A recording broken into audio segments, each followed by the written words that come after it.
His Excellency Dr. Shahim, the Minister of Islamic Affairs, Maldives, all the scholars, researchers, staff of the Zakat House here, and all the participants. Once again, Assalamu alaikum wa rahmatullahi ta'ala wa barakatuh. I think that you have been, since morning, you have been hearing many things about Zakat and about all the aspects of Zakat. I'm not sure what has been left for me to add.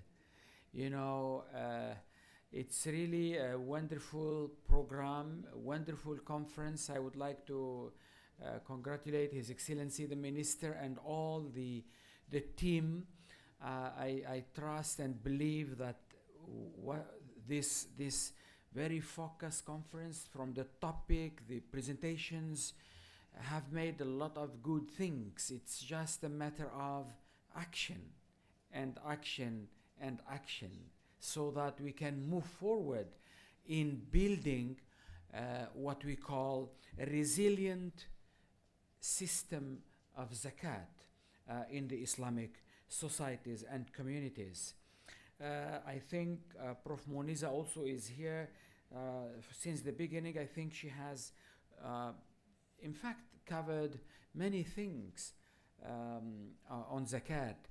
So that I think the presentation which I prepared here and contain around 53 slides.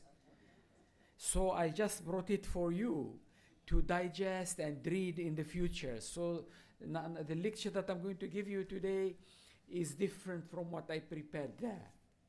So, brothers and sisters,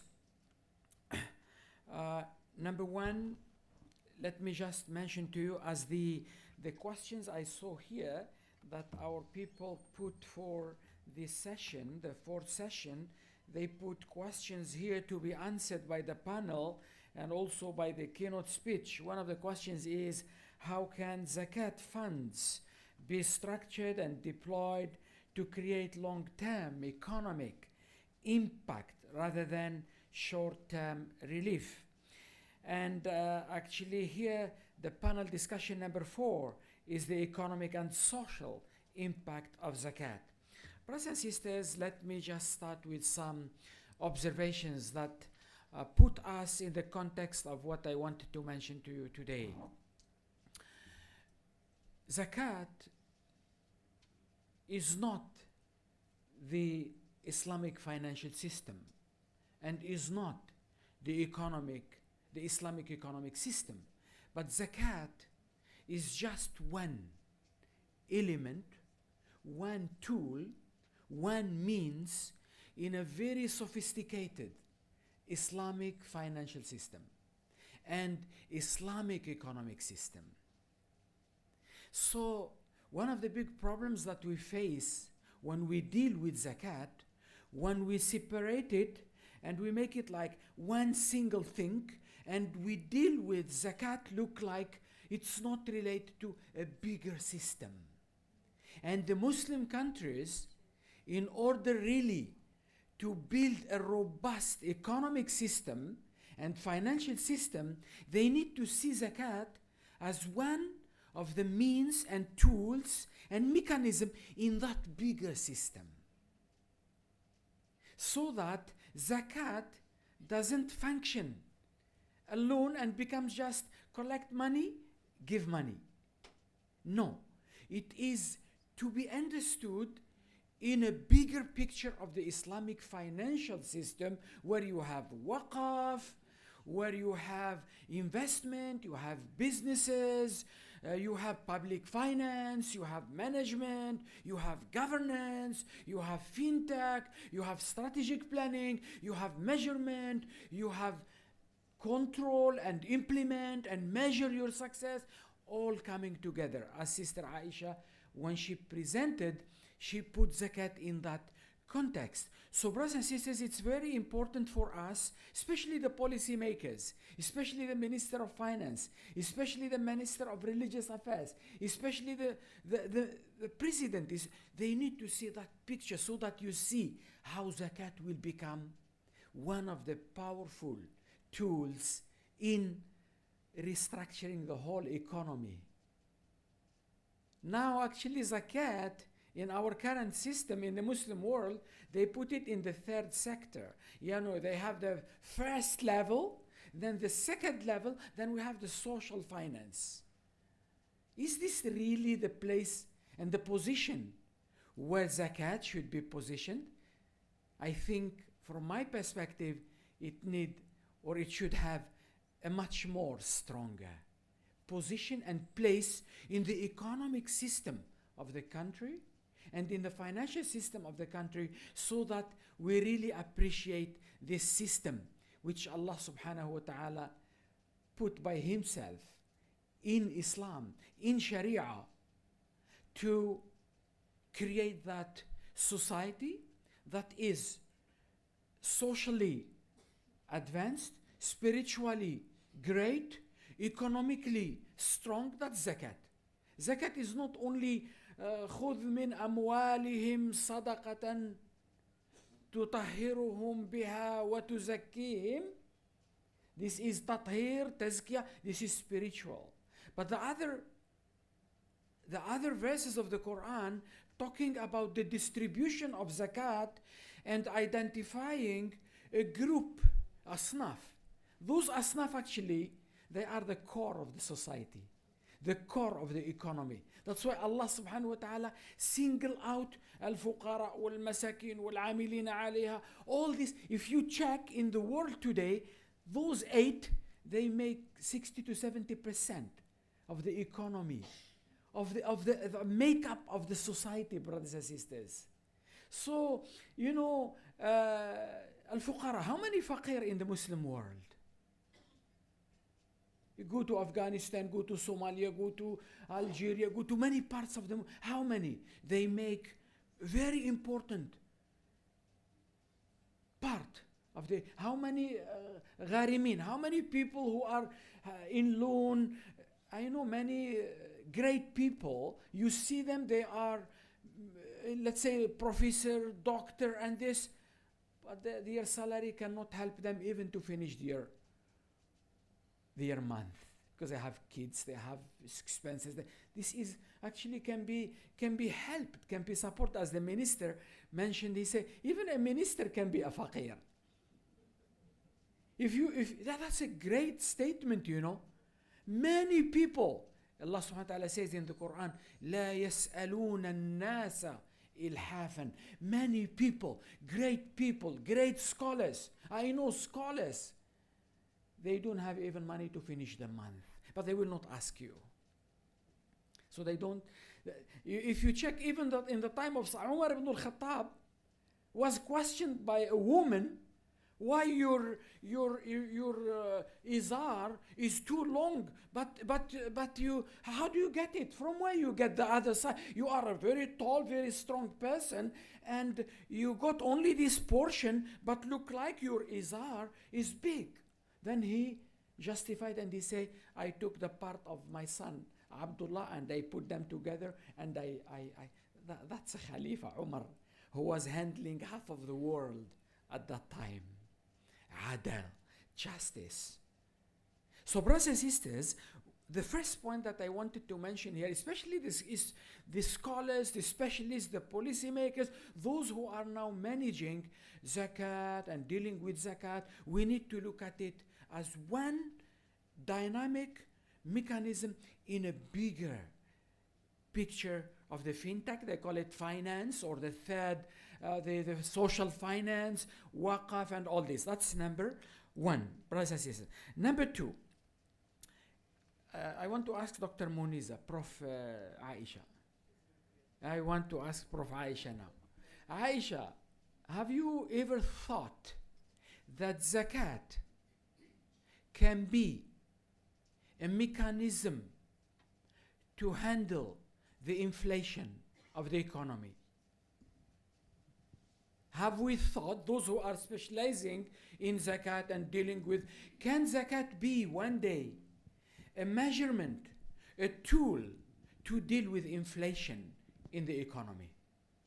Maybe many of us as specialists and dealing with zakat, dealing with social economy and social finance and this, we don't think maybe zakat can be a tool, a measure to deal with the inflation. And inflation is one of the cancers of almost all economies in the world, like riba and interest as one of the cancers of any economy from our Islamic perspective. I tell you, there are studies show that zakat can be a tool to deal with inflation.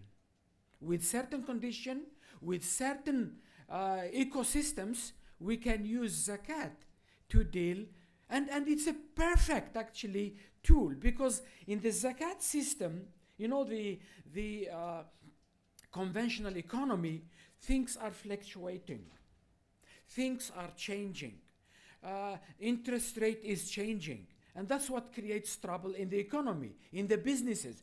But in zakat, as a system, 2.5, stable, deals with the real things, with the real money, not the imaginary money, not the money. So if you check the features of zakat and how Allah subhanahu wa ta'ala structured and showed this mechanism, it's really perfect in a good economy. That's why I say zakat is very important to be understood in the Islamic financial system, the Islamic economic system as a tool. Then we create an ecosystem for Islamic economics. But dealing only with zakat single, dealing with waqaf single, dealing with investment single, we don't create that synergy of the economic system, of the financial system. We don't really see the robustness and the importance of an Islamic economic system. Why? Because we split things like juzur, like islands. This one there, this one there, this one there. But we don't create that synergy. So this is one point. Second point I want you as an introduction to see, brothers and sisters. One of the important things, brothers and sisters, we talked this morning, and there was a question talking about how we really deal with why people evade zakat, why people they don't want to pay zakat, why they want to have hiyal, fiqhiyya, and do a lot of things not to pay zakat. And they will find excuses, they will do the... Why this happens, brothers and sisters? Why? Even though we know that zakat is from Allah subhanahu wa ta'ala, and it is tathir, it is tazkiyah, it is ibadah, it is the pillar of Islam, it is all this. But we are not, many are not encouraged, or many are not doing it, or why that happens, brothers and sisters? Why? How do we answer a question like this? I think this morning was asked. And then we'll talk about, I think Sister Aisha was saying tarbiyah, the approach of tarbiyah. You know, for me, why all this happens? Because we really lost the real meaning and concept of Khalifa on earth, of istikhlaf. You know, the whole economic system of Islam and financial system of Islam and amwal, it's all related to this concept of Khalifa on earth, istikhlaf on earth. If you really realize that you are Khalifa and you are mustakhlaf, and the money is not your money, and your wealth is not your wealth, and yourself is not yourself, and your potential, your aql, your soul, your mind, all what Allah subhanahu wa ta'ala has given you, it's not yours. It's all from Allah subhanahu wa ta'ala. And you are mustakhlaf to use that following the Sharia, following Islam. That realization, that consciousness, that understanding is lost in many of our actions. If you really know that you are a Khalifa here, and you will be asked for every single cent or every single thing that is given to you, Allah subhanahu wa ta'ala will ask you about it, then you will run by yourself like Sahaba. No one tells Sahaba to pay you paid zakat or not. They pay zakat because it is wajib, it is responsibility. It is Allah that says, you give. If you are ghani, rich, this is the responsibility or your mas'uliyah, your amana.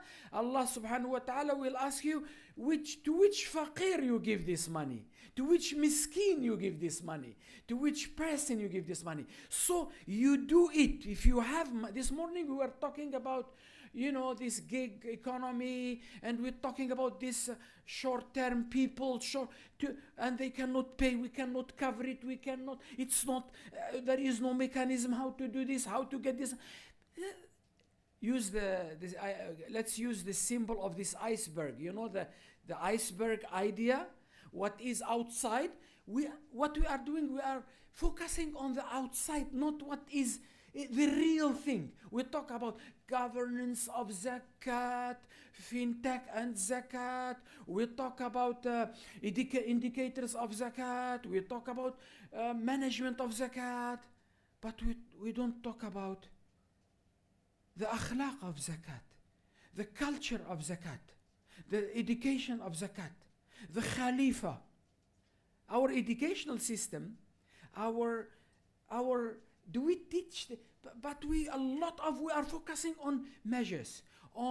That's why we deploy many things in Malaysia, in Algeria, but still we got a problem. People are not paying. People are gig economy. But if he is a Khalifa, any money comes to you and enters your bank account, you should ask yourself, I have to pay zakat for this. This is not for me or the Bayt al-Zakat or to come and tell and put mechanisms and we were talking also about to develop inspector of finding who pay or not pay. You know why all this? Because we need to go back to the basic of Khalifa. We need to train and teach our ummah, our people, our aghniya, that you are Khalifa. And that money that you put in the economy, you are creating life for others. You are creating economy for others. You are empowering Sharia. You are really building an ummah.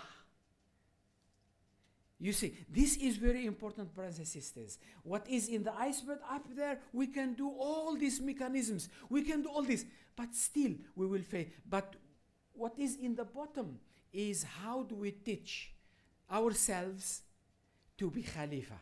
If I am a Khalifa professor or lecturer, I go and I pay my zakat. I pay my zakat. Why? Because Allah is watching me. Because why? Because I'm helping my country, helping my countrymen, helping the poor. I am contributing to the ummah. So brothers and sisters, we need really to understand this perspective, that our economy, our finance, our zakat, all related to the idea we are Khalifa, we are Mustakhlaf. The money is not our money, but it's Allah's money. And the best of us is the one who helps the fuqara, who helps the masakin, who helps al-gharimin, who helps the migrators, who helps all these people. So we need really to do this type of promotion. That's number 2. Number 3, brothers and sisters,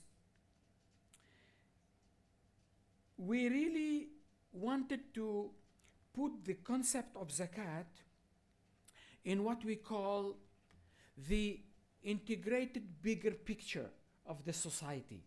Not just, I tell you, I am like His Excellency Mr. Shahim. I told him this morning, there is one thing common between you and me, at least one. What is it? I I did my first academic work in 1989 was on zakat. Comparison between zakat and tax. Around 130 pages at that time. And I studied all. His Excellency, all his PhD is about zakat. That's why when I see what you prepared here, I think this can be taught in many other buyut as zakat in the ummah. Don't think, though you are small as a country, but the things that you do can be leading the way for other people, brothers and sisters.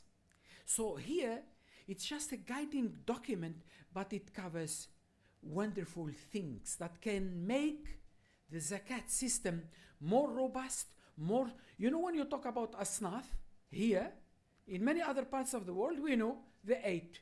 But here, there is ijtihad also in what does mean al-gharimin or al-amilin, or in fact al-amilina alayha. You know what is al-amilina alayha? You can build a great human capital of managing zakat for your country or for the big countries, and al-amilina alayha becomes one of the big institution and the human capital that managing a big institution in the ummah. So human capital here is one of the most important things in al-amilin. People look at al-amilin like a few people with, the Muslim. No, al-amilin, you must be the most trained amilin and financial people and zakat people in the ummah. All the skills, all the competencies, all the talents you need, all the mechanisms you need, al-amilina alayha. In the future, especially in Muslim countries like Saudi, UAE, and the big countries where you have millions of people, some Muslim countries, the zakat is in trillion, in 100 million, 200 million, 500 million, 1 billion zakat. So you need a big muassasa of amilina alayha. And this amilina alayha, their training, the knowledge that they need, it's not just the knowledge of collect and no. We are living in a different world, brothers and sisters. As our sister mentioned also. Here, so brothers and sisters, it's very important when we deal with zakat, we shouldn't just look at it from a very classical perspective.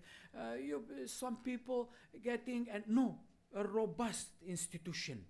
Like when you go to Malaysia now, or things are very robust, brothers and sisters. Now, all what I mentioned is the muqaddimah, the introduction, so that I can show you some few things that I brought here. How can I move? Yeah, okay. Okay, let me see here. Okay, so brothers and sisters, all what I mentioned is just to put you in the context of what I want to tell you today, brothers and sisters. And I really wanted our scholars, our researchers, our amili to understand this zakat in this bigger picture, not just something. I saw one article of one from Algeria. He's an economist. He talked about how we use zakat as a measure to deal with inflation, using all the new economic tools, and he proved nicely. From there, I really see that this zakat can do wonderful things. So the presentation here, there are many things, but I will not take too long, just to mention few things. For us, brothers and sisters, we need to understand this zakat and the dynamics of the world and complex realities. I think all this were discussed by our sister and the other people These are some of the information here telling how much billions are there for zakat in this ummah. 57 Muslim countries.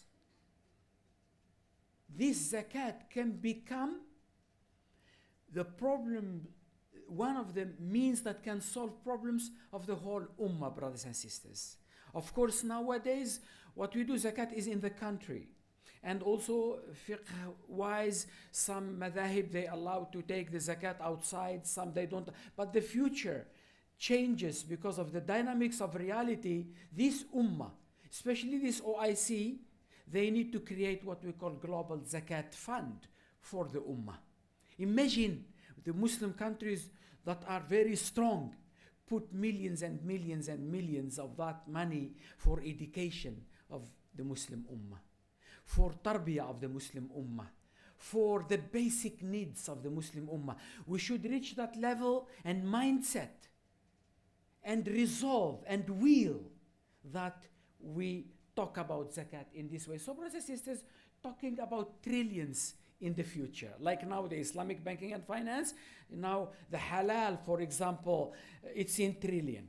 The Islamic banking and finance in trillions. Zakat, a time must come, 20 years, 15 years, whatever, trillions to be allocated by this ummah for these 8 areas. And these 8 actually, if you really study them well, the asnaf, they make a very big portion of the ummah. So these are some of the things to see about zakat and its economic impacts. I don't need to tell you that zakat is a mechanism to do redistribution of the money.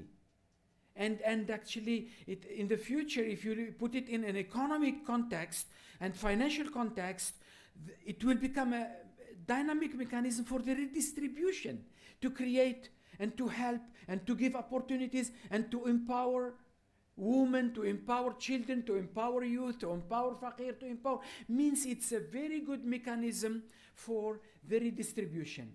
Of course, reducing poverty, that's one of the main things of zakat.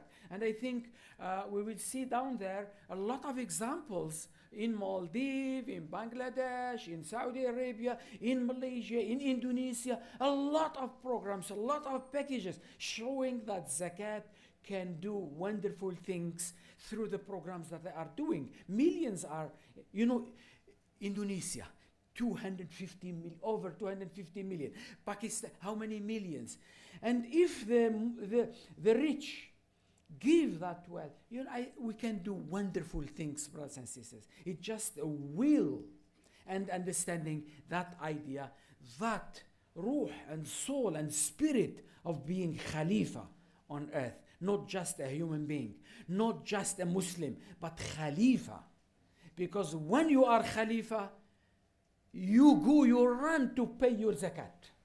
You don't need our brothers of zakat here to come and chase you. You go and tell them, come, I got all this money, take this to 5 points. We need to, I'm talking idealistic, but that's the reality if we really need.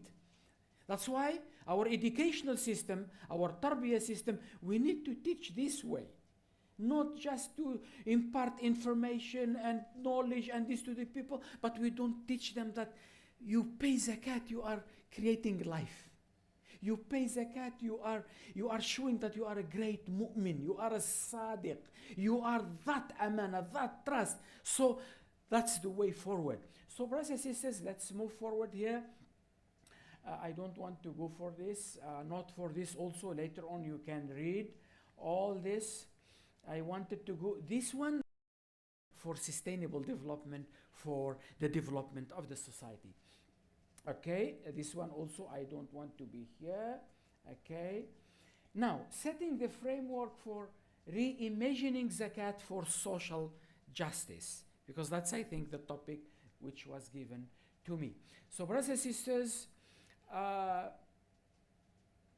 this is just a summary here. These are some of the things what zakat can do: a wealth redistribution, poverty alleviation, social solidarity, economic circulation, and I added this: civilizational development and ikhlaf, orientation. This is very important.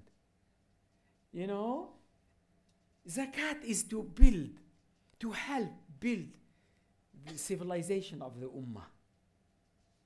Like waqaf, like other things. So brothers and sisters, it's not only for economic circulation, it's not only for social solidarity, it's not only for poverty, but also to develop the civilization, to show and to build that Khalifa society, that Khalifa Ummah, brothers and sisters, so that now when we go and talk to people about their money and their zakat, we tell them, you are the Khalifa. You are the one who are giving life to people and creating things, and you are showing the amana. And so all our education when it comes to zakat need to be improved and enhanced.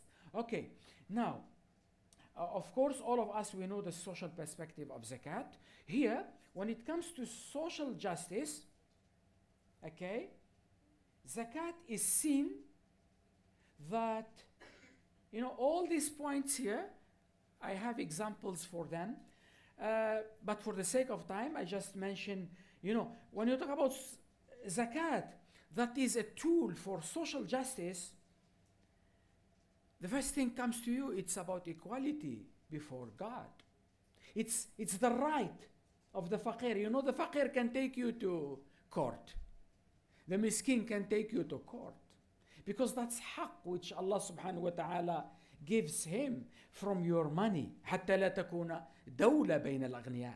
So that, brothers and sisters, these are not just words, but very powerful tools provided in the Islamic framework to help. Helping the faqir is not men and other. I give money to the faqir and they go and they say, I gave him money. I do men and other. That's his right. He is right. The ghani must know that's his right, and Allah subhanahu wa ta'ala will ask for it. So brothers and sisters, equity, al-adala, equity.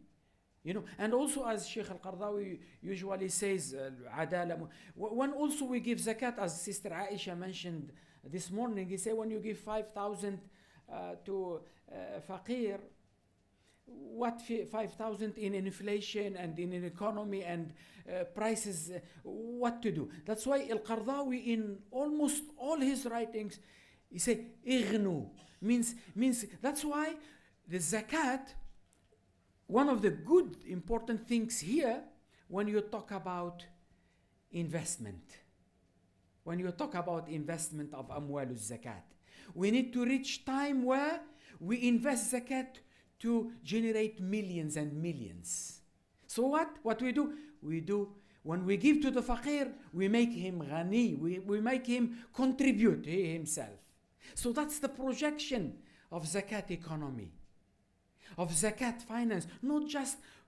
We need to invest and invest and invest in halal investment so that zakat becomes a big body that gives to the faqir, gives tarbiyah, gives sahha, gives ta'lim, gives all this. But not just, that's why a guideline like this and you go for investment, I think will be something very great. Now, zakat is to restore the dignity of people, not for the faqir to feel like shy to take the money because we don't have that tarbiyah of khalifa. We give and we look at them, look like we are giving them. No, that's his haqq. You give to him millions if you have millions of the money. And so, brothers and sisters, it's karama, it's dignity, it's brotherhood. These are the values that we really need to instill in our rich people, in our community, so that we make faqir become not ghani, but become active, and then in the future he pays zakat. And our KPI will be, especially in Muslim countries that got the resources and got the people, the KPI should be how many people, faqir, we make them now no faqir. And they become paying to create that synergy and dynamism between the faqir and the ghani formula, so that we create more ghani and paying or payers of zakat. So brothers and sisters, let's move forward. Here, for social justice, I mentioned already, zakat, brothers and sisters, helps us to see and address the root cause, not just to give, but to enable people, to empower people. So, the concept of istikhlaf tells us that, brothers and sisters, the root cause is not because of the lack of money. It's not the lack of money. We have a lot of money in the Muslim Ummah. But I think the root cause is that we give that money as Allah subhanahu wa ta'ala instruct us. We give it to them. We give it with happiness inside, because why? It's Allah that tells you to do it. So if you are a real Khalifa, you will not evade zakat, inshallah. So brothers and sisters, let me continue here. There is one aspect in this presentation. I brought it by purpose. Maybe later on some people can look at it. I try to relate zakat to justice, to sustainable development, these 17 SDGs, because one of them is poverty, hunger, and all this. So how you relate zakat in this framework, so that later on you deal with zakat as a very important mechanism. So maybe you can look at it later on, inshallah. Okay, there are many points here. Okay, let me move forward. Okay, now some examples how Muslim countries are mobilizing zakat and showing to us that zakat can do wonderful things. It's very successful examples in Indonesia, in Malaysia, in Saudi Arabia.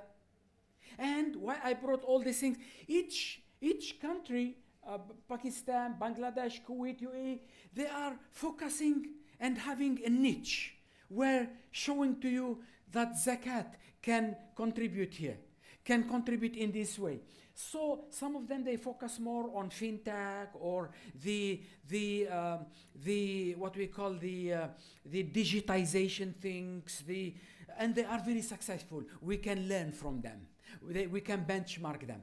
Some others, they focus more on making zakat create wealth through investment, so that we can do. Some of them, they give you programs for empowerment of women, of children, of faqir. So variety of successful experiments of zakat to tell us that zakat can do wonderful things. Now, Maldives. Yeah, a lot of things about you, but you don't know. You think that you are small. You think that you are doing a lot of things. You see, you can read later on. I will not. You are digitizing. We saw in your this morning in the video. We saw the application. We saw all these things are great efforts. This one is a great effort. You said, I think this is the first time you got 100 million. Last time it was, that's a great effort. Not easy to do this. But because of the will of people. Sorry, I want to say something about His Excellency the Minister. I always say he is leading with vision. Leading with vision. Why I say this? When I visited last time Maldives in 2013 for the program with Islamic University, he was also the minister at that time, and he mentioned many things at that time. When I come back 12 years later, many of the things that he mentioned, he did. So these are the people. It's not about we are big, we have a resource. No, you have the will and you have the vision and you are getting things done. So brothers and sisters, there are many things that we can learn from, I put Saudi and all this only one slide. But this one, Maldives, 2 slides. It's not about big thing, no. It's about the quality. Always the Quran talks, كَم مِّن فِئَةٍ قَلِيلَةٍ It's about your visions, your resolve, your will to do.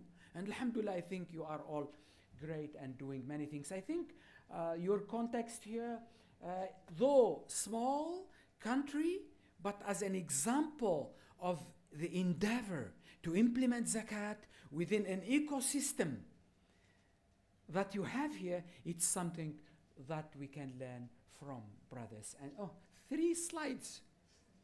Later on you can check them. Okay, I move for 4. Oh, wonderful. You see, a model for small island. The Maldives demonstrates how small nations can leverage zakat and this and that. Wonderful. Maybe if I'm still alive at that time, when I come 10 years later, we will see this Baytul Zakat become benchmarked by other people. Maybe not 10 years, now also can start. Okay, so brothers and sisters, some indicators of achievement. These are many Muslim countries, in Malaysia, in Turkey, there are a lot of things we can learn from each other and we can benchmark. Even some examples how some countries reduce the poverty, like Egypt, 90 million or more, but they start now really making zakat more efficient. Okay. Zakat for social justice, challenges and the way forward. There are many challenges, brothers and sisters. Okay, let me move forward here. Now there are many recommendations here for the way forward, how zakat can help with social justice. I think the speakers this morning, they mentioned many of them. Number 2, I think you have mentioned many things about this, and we are integrating AI, we are integrating applications. All this is very great. This number 5, I mentioned in the beginning, I wish and dream that the Ummah, the 57 Muslim countries, one day they have global Ummatic Zakat institution that does investment, that helps the whole Ummah and the needy of the Ummah, not only from the perspective of countries, which we are doing now. There are many other recommendations here, brothers and sisters. You can read later on. I have to go. What is the expected outcome of all our efforts in Baytul Zakat or using Zakat and all this? We need to reduce poverty. We need to create economic resilience, economic dynamism, economic development. Some of the indicators or the outcomes that we supposed to do. The key success factors for us to create what I mentioned in the beginning, Zakat as part or a mechanism